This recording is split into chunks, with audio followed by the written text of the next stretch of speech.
Hi ಎಲ್ಲರಿಗೂ ನಮಸ್ಕಾರ. Welcome. ಇವತ್ತು ಬಂದು ಫ್ರೈಡೇ. ನಾವು ಟೆಂಪಲ್ಗೆ ಹೋಗ್ತಾ ಇದ್ದೀರಿ. ನಾವು ಹೋಗಿದ್ದು ಟೆಂಪಲ್ ಬಂದು ಕೋಟೆ ಮಾರಿಯಮ್ಮನ ಟೆಂಪಲ್. ಅಲ್ಲಿ ಹೋಗಿ ಫುಲ್ ರಶ್ಶು, ಫುಲ್ ಜನ ಇದ್ದರು. ದೇವರ ದರ್ಶನ ಆಯಿತು.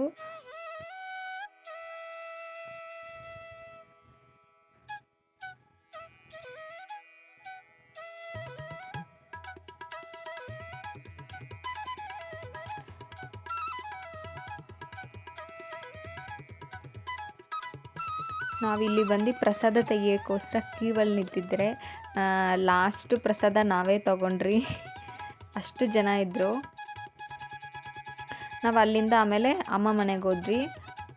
ಅಮ್ಮ ಹೋಗಿದ ತಕ್ಷಣ ಮುದ್ದನ್ನ ಎತ್ಕೊಂಡಿದ್ರು. ಈ ವಿಡಿಯೋ ನಿಮ್ಗೆ ಇಷ್ಟ ಆದರೆ ನನ್ನ ಚಾನಲ್ಗೆ like and share and subscribe ಮಾಡಿ. ಅಂಟಿಲ್ ದೆನ್ ಟೇಕ್ ಕೇರ್, ಬಾಯ್.